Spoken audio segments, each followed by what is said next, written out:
దేవుని పరిశుద్ధ నామానికి మహిమ కలుగునుగాక. యేసుక్రీస్తు వారు పరిశుద్ధులు, పరిశుద్ధులు, పరిశుద్ధులు. మనల్ని పరిశుద్ధులుగా ఉండమని మనకు ఆజ్ఞాపించాడు. మనల్ని ప్రేమిస్తున్నాడు కాబట్టి మనల్ని పరిశుద్ధులుగా ఉండాలని ఆయన నన్ను సేవించండి, నా కాడి సులువైంది, నా భారము తేలికైందని చెప్తున్నారు. చూడండి, యెషయా గ్రంథం 6వ అధ్యాయం 1వ వచనంలో అయితే, అత్యున్నత సింహాసనమందు ప్రభువు ఆసీనుడై ఉండగా నేను చూచి తిని. యెషయా భక్తుడు ప్రభుని చూశాడు, దర్శనమిచ్చాడు అన్నమాట. అలా దర్శనమిచ్చినప్పుడు ప్రభుని అత్యున్నత సింహాసనమందు ఆయన చూశాడు. స్తైఫాను కూడా తండ్రి కుడి పార్శ్వం నుండుట చూశాడు. అనేక భక్తులు దర్శనాలు చూశారు. యాకోబు అయితే దేవుడితోనే పెనుగులాడాడు. వినయపూర్వకమైన పశ్చాత్తాపము. మీరు పశ్చాత్తాపంలో కనెక్ట్ అయినట్టు అయితే, పశ్చాత్తాపానికి మీరు మనసిచ్చినట్లయితే, మీరు దేవుణ్ణి సేవించినట్లయితే, ఆయనతో నడిచినట్లయితే, ఇక అప్పుడు యెషయా భక్తుడు అంటున్నాడు, అత్యున్నత సింహాసనమందు ప్రభు ఆసీనుడై ఉండగా నేను చూచి తిని. నీకు ఆయాసకరమైన జీవితం నా యందు ఉన్నదేమో,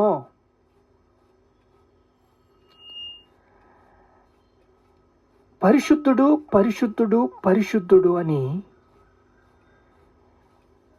దూతలు ప్రార్థిస్తున్నారు. దేవుని దయలో సంతోషించండి. దేవుని దయలో సంతోషించి ఉల్లాసించండి. మీకు ఆయాసకరమైన జీవితం నా ఎందున్నదేమో అని ప్రార్థన చేసినప్పుడు మీకు అద్భుతంగా దేవుని కృప దొరుకుతుంది.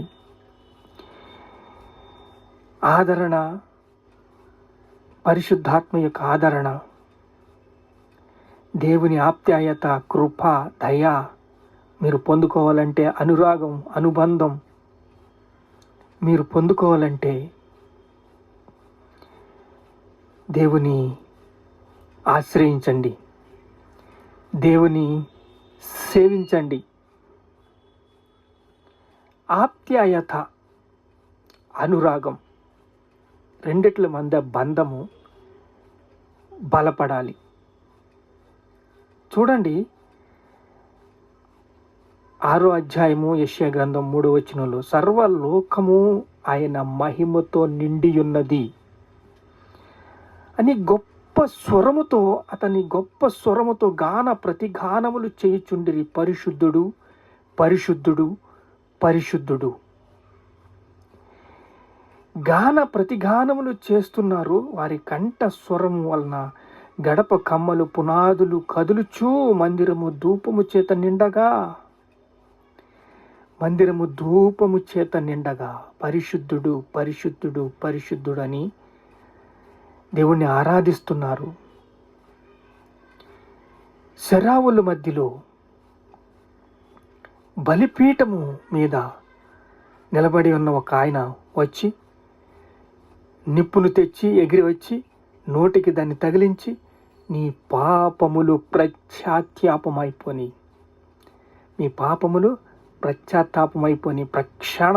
అయిపోని, నీ దోషము తొలగిపోయిను. ఏంటి ఇప్పుడు? నేను అపవిత్రమైన పెదవులు గలవాడను, అపవిత్రమైన పెదవుల మధ్య నేను నడుస్తున్నాను, నేను నివాసిస్తున్నాను, అపవిత్రం గలవాడిని నేనెలాగ నిన్ను చూస్తాను ప్రభువా అని గోలాడుతుంటే, శరావుల్లో ఒకడొచ్చి బలిపీఠం మీద నిప్పును తెగిరి వచ్చి నోటిని దాన్ని తగిలించెను. నిర్గమకాండము 40 అధ్యాయము 34 మేఘము ప్రత్యక్ష గుడారమును కమ్మగా యెహోవా మహిమ మందిరమును నింపెను. మందిరము నింపగానే దాని యొక్క ప్రకాశానికి మోషే గుడారములోకి వెళ్ళలేకపోయాడంట. యెహోవా మహిమ ప్రకాశముతో నిండిపోయింది. పరిశుద్ధుడు పరిశుద్ధుడు పరిశుద్ధుడు అని అక్కడ దేవుణ్ణి స్తుతిస్తున్నారు, ఆరాధిస్తున్నారు. వినయపూర్వకమైన పశ్చాత్తాపంలో దేవుని కనికరం ఉంది, దేవుని దయ ఉంది, దేవుని కృప ఉంది, యథార్థంగా నడవాలని ఉంది.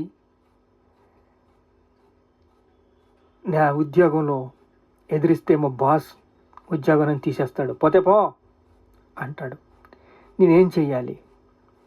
ప్రార్థన చెయ్యండి. ఈ ప్రార్థనలన్నీ యెహోవా సఫలపరుస్తాడు. యేసుక్రీస్తు వింటాడు, నీకు జవాబిస్తాడు.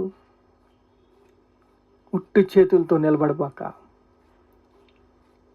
ఎందుకంటే యథార్థంగా జీవించాలనుకుంటున్నావు, నీతిగా జీవించాలనుకుంటున్నావు, నీకు దేవుడు తోడుగా ఉన్నాడు. ఎందుకంటే రాజ్యము, శక్తియు, బలము ఇప్పుడు క్రీస్తు ఆయను.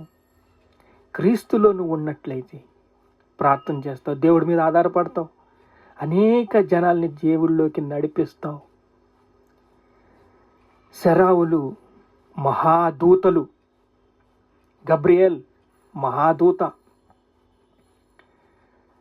మిఖాయేల్ మహాదూత, వీళ్ళు సెరావుల్లోంచి దేవుణ్ణి ఆరాధిస్తున్నారు. పరిశుద్ధుడు పరిశుద్ధుడు పరిశుద్ధుడు అని దేవుణ్ణి ఆరాధిస్తున్నారు. మహోన్నతుడు, మహాగణుడు, మహాప్రియుడు ఆయన మన మధ్య నివసిస్తున్నాడు. అసలు మన మధ్య నివాసిస్తాం ఏమిటి? ఎలీ కుమారులు చూస్తే నాశనము, వారికి నిత్యమైన శిక్షను విధించబోతున్నాడు. అక్రమ సంపాదన, వ్యభిచారము, నీ 2 కుమారులు ఒకే రోజు మరణిస్తారని సమూయేలుతో చెప్తున్నాడు. ఈ విషయము ఏలీని మెడ విరిగి వెనక్కి తిరిగి పడిపోయి చనిపోయాడు. అదే రోజు 2 కుమారులు మరణించారు. ముందర చెప్పాడు, సమూయేలుకి బాలుడై ఉన్నప్పుడు చెప్పాడు. పరిపక్వతకు వచ్చినప్పుడు ఒక రోజు రానే వచ్చింది యుద్ధము. 3 ఒకే రోజు చనిపోయారు. ఏలీ కుమారులకి ఇంత శిక్ష ఎందుకు? ఏలీ యాజకుడు, అహరోను వంశస్థుడు. ఏలీ బహు పరిశుద్ధంగా జీవించాడు, ఇశ్రాయేల్ని గొప్పగా నడిపించాడు. తన కుమారులు భ్రష్టత్వంలోకి ఈడ్చుకెళ్ళిపోయారు.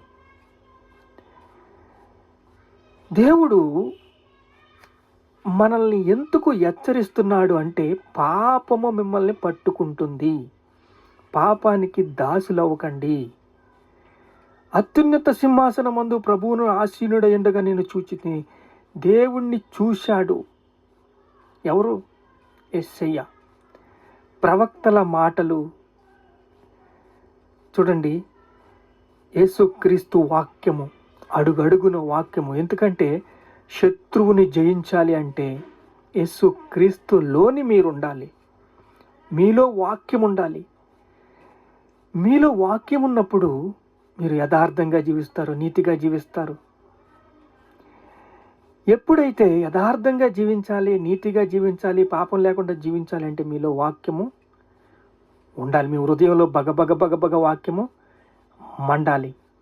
అప్పుడే మీరు దేవుని మాట విడుదల చేయడానికి, భూమి యందు ఏమి ఇప్పుతావో పరమందు ఇప్పబడును, భూమి యందు ఏం బంధిస్తావో పరమందు బంధించబడును. పెతురో, నువ్వు రాయవి, ఈ రాయనే బండ మీద నేను సంఘాన్ని కడుతున్నాను, పాతాళ లోక ద్వారములు నిలవనెరవు. ఎంత అండి, ఆయన సముద్రం మీద నడిచాడు. ఇదిగో ఈ బట్ట వచ్చింది, ఈ బట్ట మీద ఉన్న చతుష్పాద సందులన్నీ కూడా తిను అంటే తినలేకపోయాడు. ఎందుకంటే నేను అపవిత్రమైంది నేను ముట్టుకోను ప్రభువా అన్నాడు. ఎంత ఆశీర్వాదం పోగొట్టుకున్నాడు కదా. పౌలు ఆ ఆశీర్వాదాన్ని అంతా కూడా చురుకున్నాడు, స్వాధీనం చేసుకున్నాడు, ప్రభువుకు లోబడ్డాడు, ప్రభువుకి విధేయత చూపించాడు. ఎందుకు ఈ మాటలు, మనం దేవుని మాటలు వినాలి? మన హృదయాలు దేవుని వాక్కుతో నిండిపోవాలి. వాక్యం విన్నప్పుడు మన హృదయంలో అద్భుతం జరుగుతుంది, ఇత్తనం పడుతుంది. ఆ ఇత్తనం ఫలించాలి అంటే దేవునిలో నిలకడగా ఉండాలి, యథార్థంగా ఉండాలి, నీతిగా జీవించాలి. వాక్యానుసారంగా జీవించిన వాడే యథార్థంగా జీవిస్తాడు, నిబ్రంగా జీవిస్తాడు. యెహోషువ ఇంకా అనేక ఊర్లున్నాయి మిగిలిపోని స్వాధీనం చేసుకోవలసినవి. అంటే నేను నా ఇంటి వారిని యెహోవాను సేవిస్తాము అంటే ఎలాగా ఎవ్వరూ మాట వినలేని స్థితికి వచ్చేశారు. యెహోషువ గ్రంథంలో చూస్తే ఎన్ని రాష్ట్రాలు, ఎన్ని దేశాలు స్వాధీనం పరిచాడు. కానీ లాస్ట్కి నేనును నా ఇంటి వారును యెహోవాను సేవించుదుము అంటే నా ఇష్టం అని కాడికి వెళ్ళిపోయారు. వాళ్ళని ద్వితీయోపదేశ కాండం ఇచ్చి, దేవుని వాక్యం ఇచ్చి, మోషే అది యొక్క తరాన్ని, బాలురుల తరాన్ని ఎంత ఉజ్జీవపరిచాడో. కానీ అక్కడ జరిగింది ఏంటంటే, నేనును నా ఇంటి వారిని యెహోవాను సేవించదము అన్నారంటే నా ఆత్మీయతను నేను కాపాడుకున్నాను. పౌలు అంటాడు, నా పరుగు కడముట్టించి తిని నా విశ్వాసాన్ని కాపాడుకుంటుని. హల్లెలూయా. ప్రార్థన చేస్తాం. మహాపరిశుద్ధుడైన తండ్రి, స్తోత్రం స్తోత్రం స్తోత్రం స్తోత్రం. శరావులు, మహాదూతలు యథార్థంగా, నీతిగా దేవుని కృపకై కనిపెట్టుకోవాలంటే నాయన స్తోత్రాలయ స్తోత్రాలయ స్తోత్రాలయ. ఘనత, మహిమ, ప్రభావాలు మీకే చెల్లిస్తున్నాము తండ్రి. ఆమేన్ ఆమేన్.